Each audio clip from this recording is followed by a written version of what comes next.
Have you ever seen this image? I see it a lot now with questions about, on whatever topic, what's an opinion you have that will end up having you like this, right? Where everyone's got their sword pointed toward you. And I have one of those for you right now as a for coaches. And I'm going to back it up. And I'm curious what you all think in the comments below. And even players, parents, I think all of this can educate and be helpful for you as well in your journey. So it might be something you want to check out. So appreciate everyone being here. Thank you so much for the support. And all right, man, let's dig in. Here we go. Let me know if you have heard as a coach, and I'm sure you've heard this as players and parents. Players, you've probably experienced this. It's talked about a lot. One of the things that people say to do in order to improve your team's speed of play is do a lot of one and two touch drills, not drills, because we're talking with defense. So small sided games, certain types of rondos and stuff where you are restricting touches, where players are only allowed to have one or two touch. And I did this a lot as well early on. And then, like I tend to do, I start thinking, well, wait, if everyone's doing this, maybe it's wrong. And so I've discovered that, one touch and two touch limits are bad for development. Okay. And here's why. Here's the contradiction. What is another thing we hear about with, that letting the game be the teacher and soccer IQ and how important that is and decision making, right? We don't want you as coaches, we don't want parents on their sideline as well. Do the pass the ball, get rid of the ball, trap the ball, dribble pass, constant joystick coaching, constant instruction so that the player is not making any decisions, right? We're taking the decision making out of the player's hands, which is the worst thing you can do in a sport like soccer. Soccer is a creative game of controlling chaos, right? It is a game of chess with 22 moving pieces. Okay, if it's 77, it's 14 plus a ball, and you can't even use your hands. And everything, yes, you have to have the skill, right? But everything is about your decision making, where to move and when without the ball.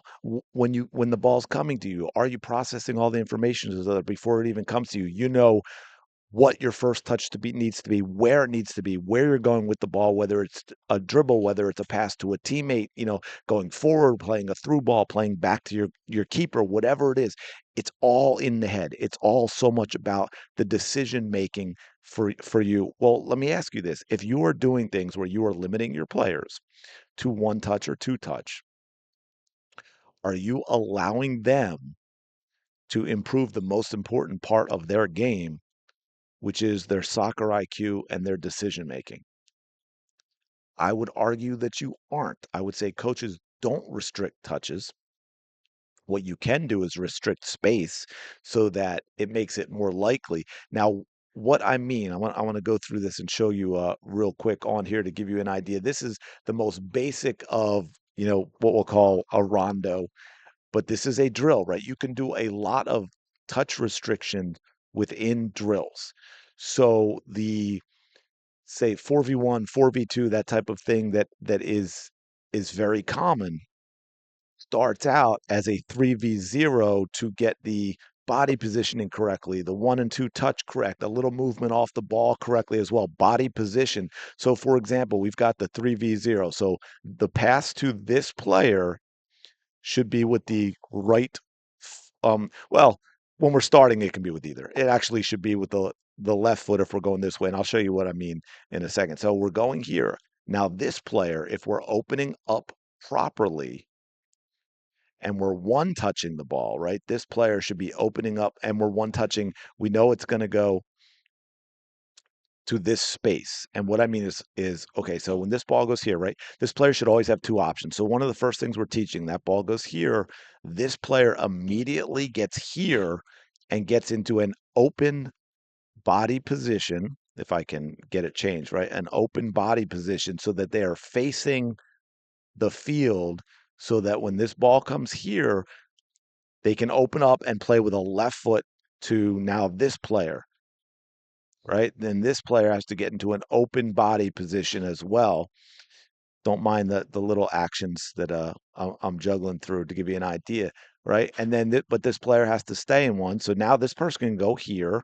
And if they go here, and this is one of the things a lot of young players start learning, they have to realize that you may be doing a lot of running without off the ball and not get it, right? You may not get it. So in order to support, they're going back here. But this is a drill that you can use now. That see, they should be let me see if I yeah, like that. That's more what we would want to see because this ball should be played with the right foot from this person. They should be opened up to the field. So if this ball comes here, whether it's one touch or two touch, to go, they need to be opened up. And what I mean is that let's flip it, right? If we switch it and they receive the ball like this, if I can get to the ball, right? And that's maybe a touch with the left foot. They're closed off. They're not passing to this person. It's just going to have to go right back to the other player.